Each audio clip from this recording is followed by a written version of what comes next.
Mon prédécesseur n'était qu'un voleur. Hein? Un voleur? Oui. Vous avez raison, Thérèse.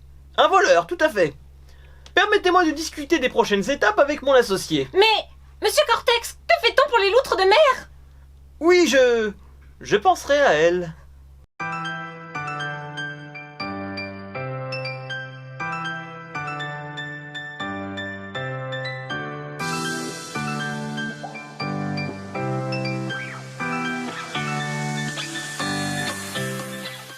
Je m'appelle Raphaël, je travaille ici au Studio Anatole depuis maintenant 3 ans.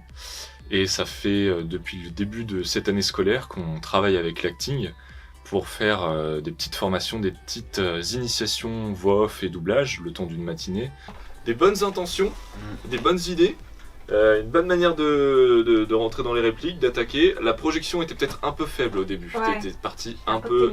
Alex était tout de suite devant. On va travailler donc dans un premier temps la voix off, donc une première rencontre voix off. Et là, ça va consister à leur présenter un petit peu ce que c'est déjà de travailler avec un micro, ce que c'est de bosser avec un ingé son. Qu'on est fauché. Quoi? Fauché, à sec, ruiné.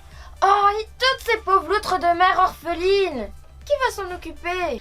Et donc dans un deuxième temps, une seconde rencontre, ils sont déjà un peu plus habitués au micro, ils sont déjà un peu plus habitués à bosser avec un ingé son. Et là, du coup, ce qu'on fait, c'est qu'on leur fait travailler directement du doublage. Est-ce que tu m'aimes? Bien sûr que je t'aime. Pourquoi tu me poses cette question? J'en sais rien. Parfois, je me demande. C'est vrai? Le doublage et la voix off sont des activités un petit peu à côté de ça, mais qui construisent également la palette de ce que peut faire un comédien aujourd'hui. Il peut éventuellement être effectivement voix off ou doubleur.